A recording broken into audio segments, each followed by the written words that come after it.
tema, la UNESCO, conjunto con la UNICEF y la OMS, actualizaron las recomendaciones sanitarias para las escuelas durante la pandemia, como el constante lavado de manos y el distanciamiento físico en la sala de clases. Para conocer más, estamos en contacto con Mariquín Delaney, responsable regional en Educación para la Salud y el Bienestar de la UNESCO. ¿Cómo está? Muy buenos días. Muy buenos días. Gracias por la invitación. Para comenzar a entender cuáles son los cambios de estos protocolos que se ajustaron, entendiendo que varios países ya están retomando también el inicio de clases. Sí, así es. Este grupo de agencias lleva tiempo trabajando en recomendaciones específicas para espacios públicos y ahora han actualizado las recomendaciones basándonos en la evidencia que se ha ido acumulando por las experiencias en varios países, por bien o mal, dando más detalle a aspectos del manejo de la infraestructura escolar y también aprovechando de lo poco que sabemos acerca del comportamiento del virus en niños y niñas. ¿Y cuáles son esos ajustes en términos prácticos, medidas concretas, mascarillas, distanciamiento social, lavado de manos? Por supuesto, estas tres cosas que son fundamentales, que todos sabemos ya en cualquier contexto. También temas de la organización de espacios, recomendaciones acerca de cómo formar grupos, ojalá grupos chicos de niños y niñas que no se mezclan durante el día, que llegan en horarios diferenciados para que no se topen entre sí, y hasta con el transporte, buscando mantener estas burbujas para que no haya más contacto, que no cambien de aula, por ejemplo, que es una dinámica bastante común. Este tipo de recomendaciones que son específicas para el ámbito escolar. ¿Han podido observar la experiencia de países europeos principalmente, algunos asiáticos, que han retomado este tipo de actividades con distanciamiento social? ¿Se puede cumplir? Porque una vez piensa y dice, son menores, a veces niños más chicos, que cuesta que entiendan que deben tener la mascarilla, que juegan, que se acercan. Claro, ¿Cómo ha sido esa experiencia claro. también?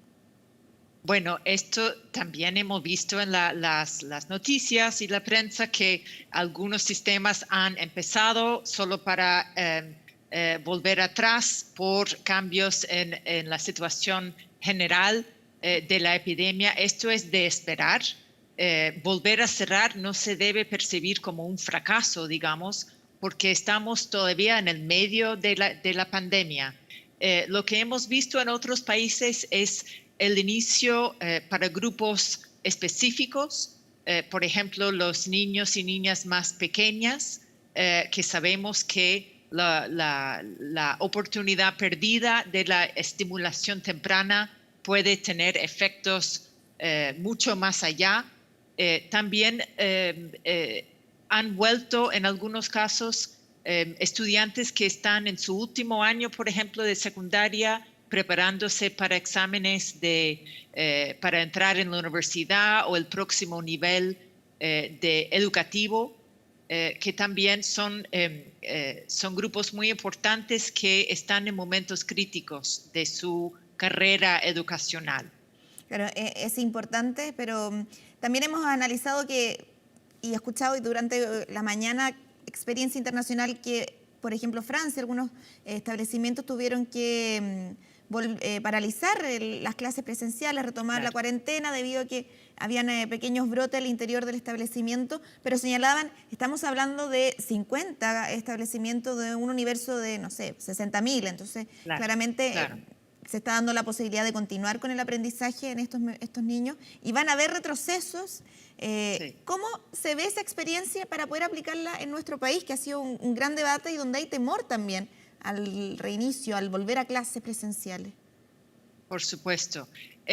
Una recomendación fundamental que tenemos como el sistema de Naciones Unidas es la importancia del diálogo en este proceso. La planificación del retorno debe empezar desde ya. Y también hay que reconocer que justo por el hecho que las escuelas han estado cerradas, significa que hay poco que sabemos y poca evidencia acerca de cómo funciona el colegio como un lugar de transmisión.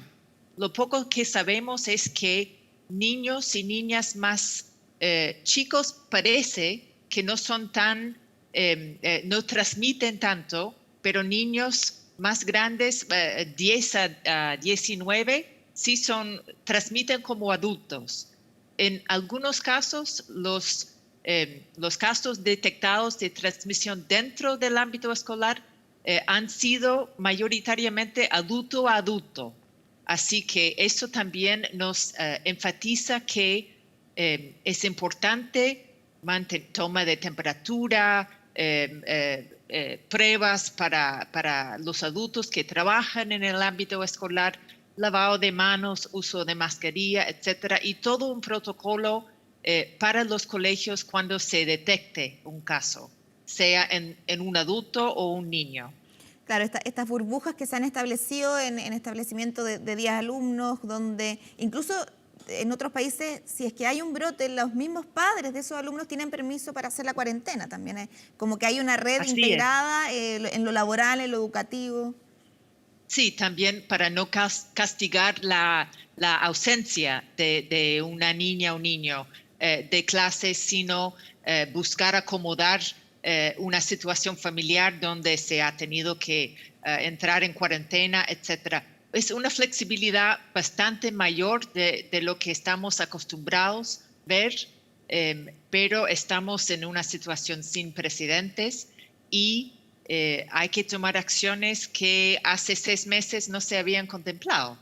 Claro, no sé si tiene cómo se está experimentando, cómo se está analizando aquí en Chile, si es fácil o va a ser viable aplicar este tipo de medidas en el corto plazo, entendiendo que nos quedan 4 meses de clases aún en nuestro año Sí. académico, en el fondo. Bueno, hay casos, ciertamente en Rapa Nui ya han vuelto a clases según un protocolo muy bien definido, también a nivel local. El ministerio está dando orientaciones y tiene un plan de retorno que se está finalizando y formalizando. Hay que tener mucho diálogo con tanto profesores que apoderados porque hay mucho miedo, hay mucha preocupación y un diálogo en este proceso es lo que asegura a los adultos, la comunidad educativa, de que se están tomando las medidas necesarias, que se puede garantizar la seguridad, pero por supuesto esto depende de muchos factores, recursos, espacios. Hay que evitar los espacios hacinados, hay que evitar el contacto muy cercano, hasta cantar, hacer ejercicio todos juntos, etc. Y la realidad de muchos sistemas escolares es que el mero espacio, el manejo de espacio, es ya un desafío. Así que reorganizar los turnos escolares para que no hayan tantas personas en los espacios es importante y difícil. Usted hablaba del temor de muchas familias, que es un temor legítimo. O sea, estamos enfrentados a una pandemia que no tiene precedente, al menos en nuestras generaciones, pero también cuesta visibilizar el costo que trae la paralización de las clases en esta brecha educacional que por años se ha tratado de disminuir. Lo ha dicho la OMS también, que estamos en un punto de no retorno, en el fondo, de que las clases que se perdieron para gran parte de los niños es irrecuperable. ¿Cuál es la visión que también tienen ustedes? Bueno, así es. Y en este sentido, estamos totalmente convencidos de que la reapertura y el retorno a clases tiene que ser una prioridad, pero solamente bajo las condiciones sanitarias necesarias. Y para eso dependemos de las autoridades de salud, porque los colegios no son apartes de sus comunidades. Si hay transmisión a nivel de comunidad, es imposible esperar que dentro del ámbito escolar no haya la misma dinámica y peligros. Así que hay que colocar el sistema educativo dentro de la sociedad y no esperar que sea distinto. Las preocupaciones y miedos de padres y madres, profesores, los otros adultos que trabajan en el ámbito escolar son absolutamente legítimas y hay que abordarlos con información, con diálogo, con actualizaciones, porque también hay tanta información en circulación que desde las autoridades, y yo diría que solamente desde la autoridad se puede mantener una coherencia y asegurar el acceso a la información adecuada para tomar estas decisiones.